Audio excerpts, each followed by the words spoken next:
Welcome to Legal 123s with ByrdAdatto. Legal issues simplified through real client stories and real-world experiences. Creating simplicity in 3, 2, 1. Welcome back to another episode of the Legal 123s with ByrdAdatto. I'm your host, ByrdAdatto, my co-host, Michael Byrd. As a business and healthcare law firm, we represent clients in multiple sectors and multiple specialties, especially healthcare. Mm-hmm. This season, we are searching for common ground for our diverse audience, and we'll be bringing in many guests to help us. This season's theme is the universal language, business. That's right, Michael. Now, Michael, I have a question for you before we actually bring on this guest who's sitting next to you. Would you call me a quiet professional? No, never. You're, first of all, never quiet, and I would say rarely professional. Wow. All right. Would you consider me unconventional? I feel like these are some softballs, and I'm going to avoid that one because I'm afraid you might say that, yes, you are unconventional because you partnered with me. That's true. And I want to stay away from that. So I'm not sure where you're going with this, but I would consider you creative. Okay. But probably more of a conventional creative. Perfect. All right. You've known me for a long time now. Have you ever seen me take a direct action and recon an area? If you're talking about going into a bar, ordering a drink, and looking around, yes, I've seen you do that. Yes, so that counts is what I heard. Okay. Michael, have you ever thought of me as a bearded bastard or a snake eater? Trying to remember if you've ever had a beard. Yes, I have. I remember you had a beard during Thanksgiving, November. That's true. Yes. Yeah. So,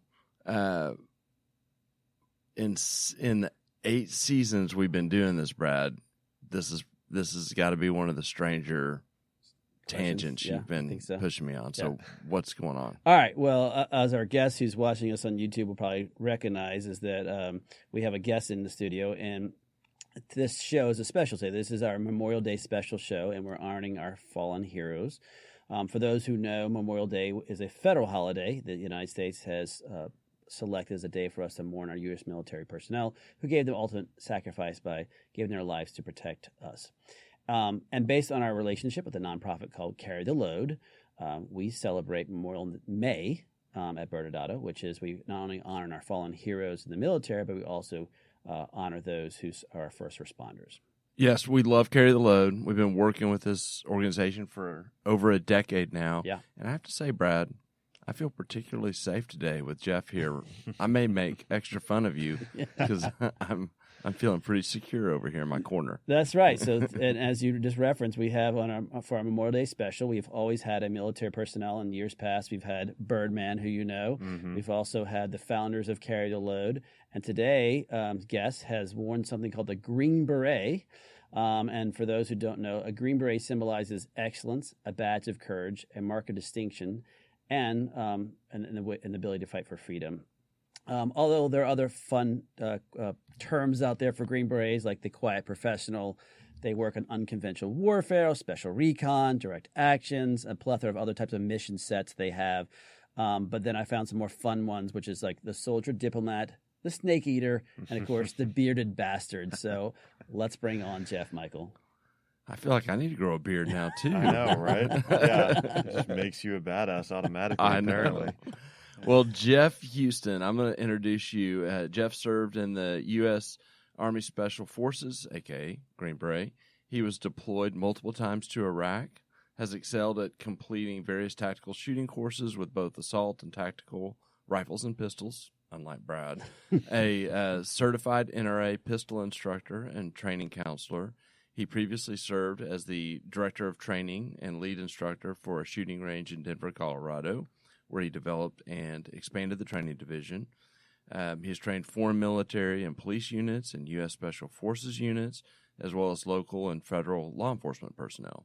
He is, as Brad alluded to a little bit ago, he's a board member of a nonprofit, Bird's Eye View Project with Brad.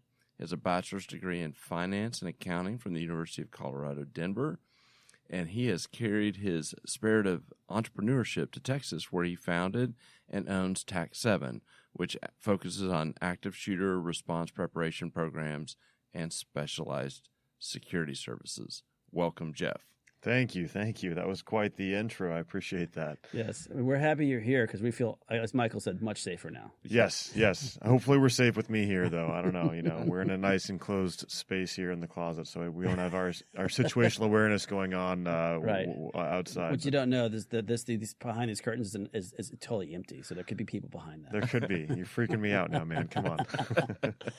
Okay, this is taking a weird turn. Let's jump and kind of start at the beginning, Jeff. And I'd love just to kind of hear your story, starting with joining the Army and your training to become a Green Beret. Sure. Yeah, great. I'll try to give you the condensed version here because it can go on and on and on. But I joined the military very deliberately. It was not something that I just did willy-nilly. I was in college during 9/11/01, and I'd say that's where the thought process started. We were obviously going to war, and I was young and able-bodied, but I didn't just sign up off a whim. So I did a lot of research. And interviewed several people, in special operations mostly, and I kind of quickly determined that I wanted to be in special operations. I read a lot of books, talked to a lot of people, and ultimately decided that I wanted to be a Green Beret. And then I figured out how does one become a Green Beret. There's a path to doing that. Obviously, no guarantees, but there is a way you can try out basically. So I joined the Army in 2004. Became a Green Beret, which is about a 2-year process. Made it through all the selection and tryouts, and it's a lot of training. It is the longest qualification course and training course in special operations. So while doing all this, favorite thing you ever did while training, and the worst thing you ever did while training? Oh man, favorite thing. There's just something cool about being in the woods with your buddies. There's also a lot of suck to being in the woods with your buddies, carrying a 120 pound backpack, rucksack we call it. Yeah. But looking back, those are some of the coolest times. Where you're with your buddies, you're just sucking. Everything is terrible. You're hurting, but looking back, it's like that was pretty cool. Yeah. So I think it's kind of the same. It's one of the same. It was the greatest, and it was the crappiest. But definitely went through some hardships, a lot of mental, resilience is required, of course. You're really pushed, not just physically. Everyone's aware of the physical, things that you do that are really difficult, whether it's, getting in freezing, river water or frozen lakes or, just staying awake, for literally days, and hallucinating at the end of it. I mean, but it's really the mental side that they're really trying to do is break you down mentally and make sure that you have that mental resilience to push through everything. So that was a pretty special time for sure, going through that whole process. And then I was on a team. I was on an ODA, a special forces team, and was on a great team. Did several tours into combat and had a very positive experience, I would say, overall. Came back with all my limbs and healthy for the most part, a little banged up, but I part of me wishes I would have stayed in for longer, but at the time I was actually married and for several reasons chose to exit, get out of the Army and finish school. So I quickly went back to school right away and was going to go into this normal kind of finance life, go into investment banking or private equity ultimately, and try to have a normal life. But that didn't happen. I finished my degree in finance and was getting a divorce right at the same time. It was for the better. There's over a 90% divorce rate in special forces, by the way. And so it's like no surprise, but it was a good thing for me. And I found myself just free of, no marriage, no job at this point. I just graduated college. And so I was like, well, I'm not just going to go sit in a cubicle and start my finance career just yet. And I want to do some more fun stuff, and did some contract work, and then got linked up with a couple of really good guys in Denver that were on the Navy side of the house and worked with them for several years. Is that a reference to a Navy SEAL? You It just didn't is. just say the It word, is. right? Yeah. Yep. Nailed it. Those Navy guys. Those Navy guys. Yeah. So that was awesome. And really that my military experience combined with, a few years of doing different types of work with those guys set me up for, what I do now ultimately. And I moved to Dallas 7.5 years ago in 2015 and started consulting and built a business here. What drew you to Dallas? My family moved here about 20 years ago. So they were here, they had, roots here, and all my siblings are here. And now I've got, nieces and, hopefully a nephew on the way here soon. And so I wanted to be close to my family. I'd been gone since I left for college at 18, and short of visiting my family, I was gone. And then knew that it was the time. If I was ever going to come back and be close to my family physically, that was the time. So Dallas has been great. I've loved it. I've lived all over the country, and I certainly miss Colorado, which is where I'm from originally, but I miss the climate, there mostly, but in the mountains. But I love Dallas, love the people. Yeah, well, you got a guy next to you who loves Colorado so much, he's trying to open a ByrdAdatto office there, but that's a whole nother story. Oh boy. All right. Yep. Well, good. Well, so now, first off, as always, thank you for what you've done for us. I always appreciate that, having you guys on here who served. And most importantly, for those who got out with, as you said, all your limbs. So that's actually really nice too.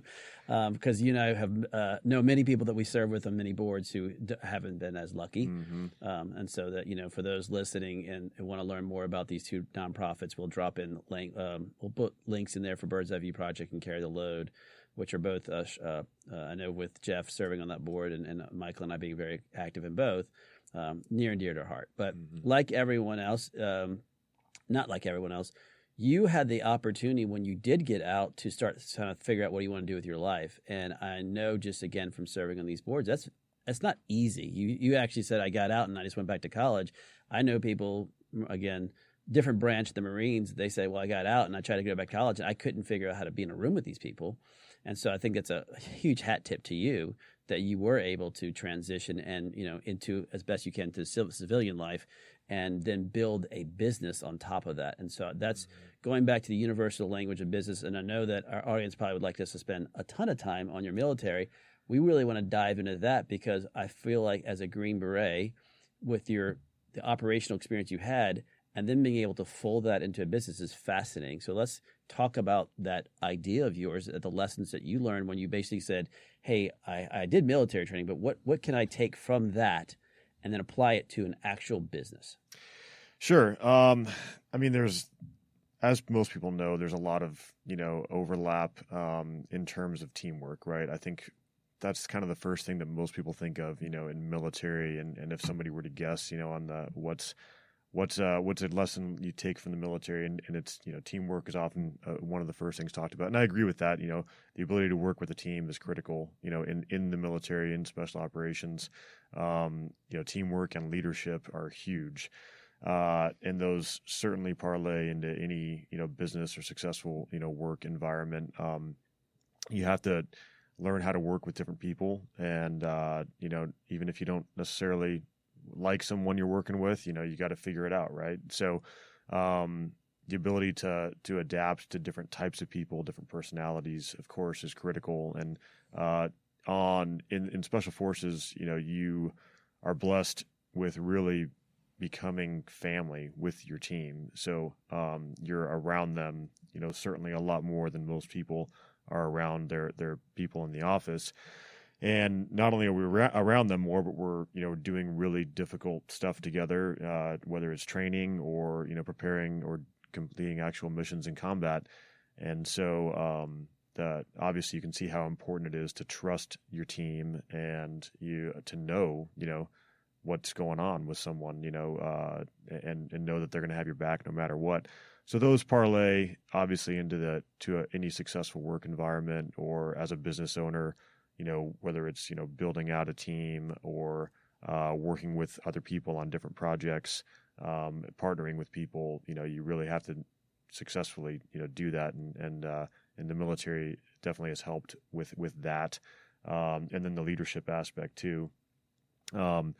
You have to learn how to lead people, and you do a lot of that in the military. Even if you're not an officer, if you're in special forces, you're working with other military units or special police units, and you don't know these people very well, and you got to figure out how to lead them. It could be a small team of a few guys or a larger unit, and so having those experiences in the military, definitely parlayed and have helped me a lot, I think, into building out a successful small business. Well, tell us about Tac 7.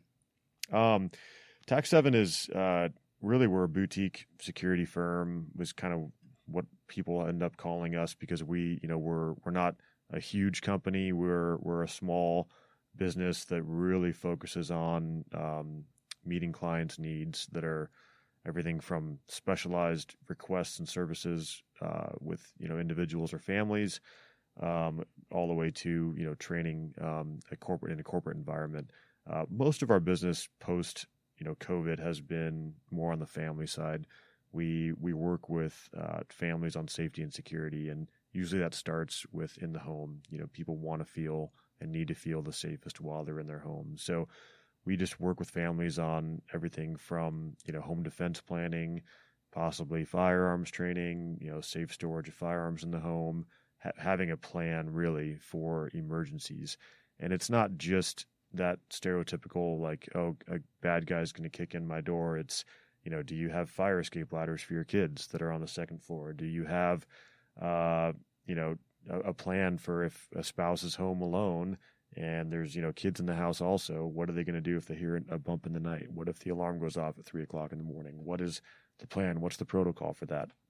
And then we expand beyond the home and talk about, day-to-day safety, situational awareness, being in your vehicle, and do you have a first aid kit in your vehicle, trauma kit? Do you are you prepared to deal with things if you get stranded somewhere? So it's not just all about hey, bodyguard work or gun stuff. It's really what's going to affect the safety or security of an individual or a family, and we don't stop. And we work with people for years sometimes and do driver's training.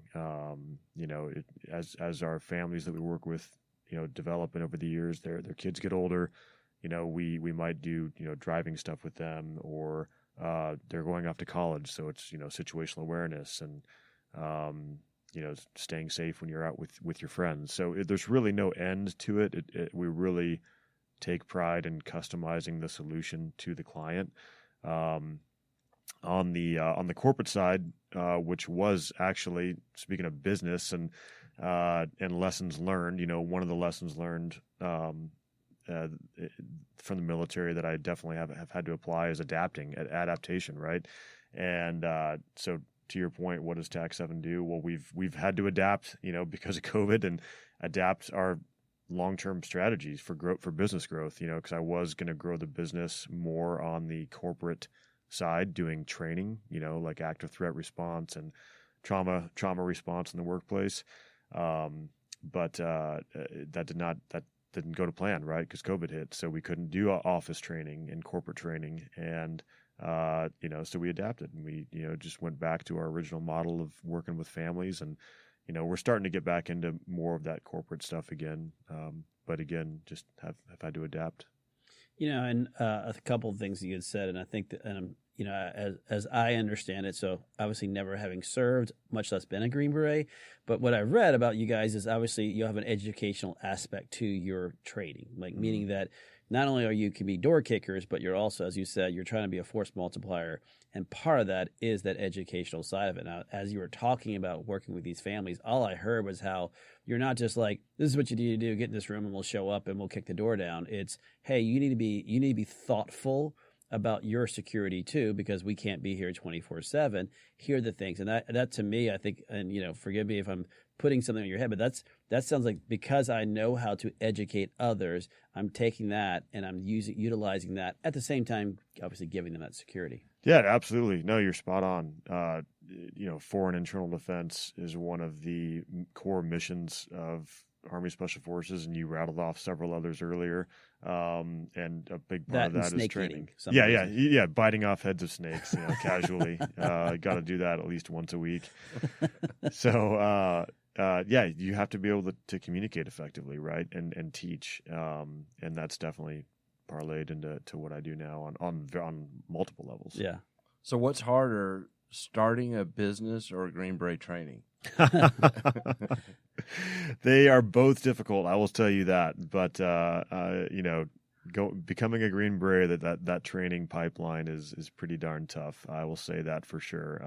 But starting a business has been no small task. That's for sure. I feel blessed to be, I think I can finally call myself a successful small business owner. I started the business, and we're now, really 8+ years into my business, and we're still around and doing good and still growing. So, but it's been a challenge. I will say that for sure. And any entrepreneur out there, any business owner out there, you guys included, know that, there's a lot of challenges that come with starting a business and then keeping it, and not just keeping it, but growing it, because if you're not growing, you're dying. Right. So, there's a lot of challenges to be had with that. I think I definitely was able to lean back on a lot of my military experience to help me get through those tough times.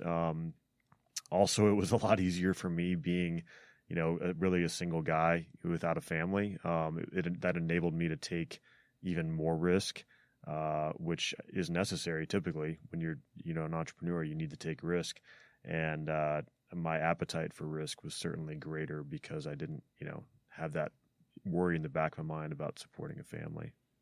I think, that's a great point, is that no matter what, if you're starting a business, there is risk associated with that. And depending on what type of business you get into, it's, how much you're willing to put on the table to risk that. But I think any entrepreneur would tell you they're in it because they believe in themselves. But I can't remember. I remember reading this a long time ago, but as you said, there's a certain time frame that most businesses don't make it. Mm-hmm. And I think I heard, like, as a restaurant business, most restaurants fold after 2 or 3 months, which is crazy to think about how hard it is to get those open. So, and going back to, there is a time frame where all of a sudden you're like, oh my gosh, I've kept the lights on and I've grown. That's amazing. Yeah. And double hat tip if you got through COVID. Yes. Right. Yeah. True. That adaptation aspect of it, and I know we've talked about this with our audience before, that what we had to do to adapt. So I won't actually go through all that, but those who, I think, is 2 things: one, that you figured out how to survive, and because of that, it made you rethink a lot of different aspects of your business to then figure out, how can I thrive now? Absolutely. You really have to. You constantly have to be assessing anyway. When you run a business, just assessing and potentially, being ready to adapt, or certainly be ready to deal with problems, because things don't always go your way. But COVID threw something really different at everybody, and it required a lot of just thought and quick adaptation. And I mean, the bills still have to be paid for everybody, right? Every business owner out there, knows, hey, your landlord's still going to expect that check, or you still got to put food on the table for your family and all your employees. The people that are working for you are relying on you. I don't have a lot of people working for me. We're mostly contractor based, but I've got some employees, and that's, never even occurred to me. Again, going back to just that mindset, right? Like, you believe in yourself, you know that, quitting is not an option. Going back to the Special Forces training, that was never an option for me. Didn't ever occur to me. And as a business owner, I've never been like, well, I guess we may have to close our doors. That's just not an option. So you got to figure it out and work hard and grind. Yeah. So I think Michael had a good question on that, but it's funny when I talk to other gentlemen who may not have been a Green Beret, they might have had something they were like a sea lion or something, whatever that was. And that mentality, though, when you get into that business world, that drives them as to, well, I'm 100 miles into the desert and I'm tired. There's just nothing I can do about it but walk back out of the desert. And that mentality of that's not going to break me, kind of like you were saying, which is, I got this business, I'm going to figure out. And as COVID and other things push pressure on you, your mentality is, I can figure it out. I'm ready to take the fight. So I think it's fascinating. You got to keep faith in yourself. Yeah. Well, Michael, I kind of wanted to go into a whole Navy SEAL Green Beret piece, but I don't know if we want to get off the business. I know we have a whole strategy question for Jeff too. Well, yeah, I think we'll, I guess for timing purposes, we can go to the strategy. So talk about one of your proudest business strategies or accomplishments that you think would be beneficial for any industry. I think I'm probably most proud of just being able to help people, right? Whether it's from a client perspective, we're talking about safety and security, and that's very important to people, especially when it comes to their children. People will do anything to keep their kids safe, and we've been able to play a role into providing peace of mind for people and safety for their family. It's huge. So that's rewarding. I would say that's an accomplishment that it feels good. And same for having people on my team, whether they're contractors that are part of my regular contract crew or in my employees, that have been with me for a while. It feels good to know that they're coming to work every day and doing a good job, and I just like knowing, and it's rewarding that I'm able to do that for with them and for them, and I couldn't do without them. So it's a team effort. So that's always an accomplishment that I don't take lightly. And strategy wise, the biggest thing really for me has been just the people, right? The networking, the friendships. I've been very fortunate, thanks to our friend Birdman. Really, I mean, I can narrow down almost every single client of mine to stemming from him in one way, shape, or form, and that's huge. So just from a strategy perspective, just being a good person and communicating effectively with people. Really, I mean, networking. It's really about the people at the end of the day, whether it's the people you're talking to or reaching out to, or the people that you're working with or for. They matter. Yeah, that's music to our ears. Our passion statement is helping others succeed. And so, you're saying exactly how we feel about whether or not that's helping, obviously, our team, our clients, or the nonprofits that we work with. And that's what motivates us every morning. And it sounds like you have that exact same motivation. Mm-hmm. Absolutely. If other people, if you're helping elevate others, then you're moving forward in life, right? And it's just, and it truly is. It's funny because obviously, unlike you and I've talked about this before. I have this other person to lean on. I mean, every once in a while, it's a good idea, but it's that motivation as to some people, like, they're motivated by other things. I think we're all three in this room all motivated by one thing, is that people aspect, which I think, going back to where you started in the business, you were talking about that in the very beginning of it, is that teamwork. You started off with teamwork, and then your motivation is having those other people still succeed throughout this entire podcast. It just shows you the element of who you are as a person. Thanks. Yeah, it's so true. The people matter. Yeah. Well, let me say this first. Thank you for your contributions and your service. Thank you. Very grateful. Thank you. I appreciate that. I mean, I'm happy and proud of what I've done, but I couldn't have done it without the support of people, of everybody, right? Whether they're other veterans or just people like you guys that are supportive, and everything you guys do for Carry the Load and other Bird's Eye View Project and other veteran charities. Sorry to interrupt you there, but happy. Thank you. Absolutely. And it just is apparent. We've seen this time and time again. Those who've served our country model servant leadership and how they run their businesses, and it's very inspirational and encouraging to us as business owners. We're grateful that you joined us today. Yes, and happy to be here. Yeah, and so what we'll do next is we'll sign off, and then Brad and I'll circle back after commercial and come up. I don't know what legal we can say, but we'll come up with something and wrap the show up. Absolutely. Thanks, Jeff. Thanks, guys. Thank you. Many business owners use legal counsel as a last resort rather than as a proactive tool that can further their success. Why? For most, it's the fear of unknown legal costs. ByrdAdatto's Access Plus program makes it possible for you to get the ongoing legal assistance you need for one predictable monthly fee. That gives you unlimited phone and email access to the legal team, so you can receive feedback on legal concerns as they arise, Access Plus, a smarter, simpler way to access legal services. Find out more. Visit ByrdAdatto.com today. Welcome back to Legal 123s with ByrdAdatto. I'm your host, ByrdAdatto, with my co-host, Michael Byrd. Now, Michael, this season we are searching, as you said, for common ground, and our theme is the universal language, business. Yep. Okay, audience members, yeah, it's just the two boring attorneys now because the Green Beret has left the room. How amazing. I mean, first off, audience members, Jeff's the nicest guy ever, just in general. But you can't tell either by his voice or by the camera if you're watching. He's a big man. Yes. he's a really big guy. And it's great to have someone who's so unique and nice like that, who then obviously serves in our armed forces. But then obviously his belief is obviously helping others succeed in some capacity. But I thought you and I both agreed there was something that Jeff said throughout his conversation, which was about risk. And in business, there are risks. There is no way. Well, in life, there's risk. And I know that in other episodes, I've talked about people take different types of risks. People have different kind of concerns. Some people are afraid to step out of the shower in the morning, and other people jump out of perfectly good airplanes with parachutes, right? So those are different risk tolerance for every single person. And so for Jeff, obviously for him, hearing his story of each step that he took was fascinating. But I'd love us to kind of think about a mentality of an entrepreneur and then taking that and applying it to them on the risk side. Yeah, and I would say first that you have this risk range that you always talk about of people that will jump out of an airplane. I think the next step is a special forces person. Yes, yeah. No doubt. So there is all risk. They're just jumping out of the airplane and then jumping out of the airplane with 200 pounds strapped to your body and into a bad territory. Yes.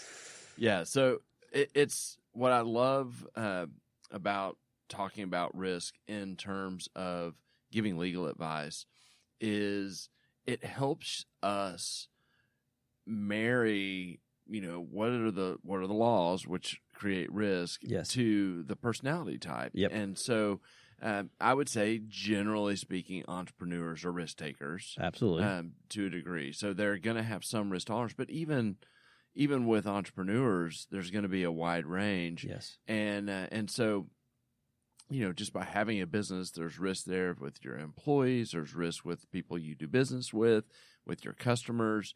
And so you have to find that sweet spot when you understand what the legal obstacles are and what you're comfortable with. And then you are really accelerating your risk if you go into a regulated industry like healthcare. Sure. And there's many regulated industries that have their own special things. But using healthcare as an example, you have to have some risk tolerance because you're living as a business in a world of gray. And so if you're not a risk taker and you want that control or certainty of your outcome, you're really going to be narrowed on kind of your legal choices and your legal path on how you set things up. And one other takeaway that Jeff said, though, is obviously being special forces, all he's used to risk, but there are different types of risk. There is business risk. How do I risk a business? And then you still have to internally, personally, or take that towards your family. And he had mentioned that because he's a single guy right now, he felt like he could take even higher risk. And that's just an application of internally. What are the internal burns that you have to worry about on top of that? And so every entrepreneur needs to look at it from, is this a business risk? And then how much of my personal wealth and assets am I willing to put on the table to risk this? I think you and I both can relate. Yes. When we started ByrdAdatto, we're like, yes, we got this. We're going to go for it,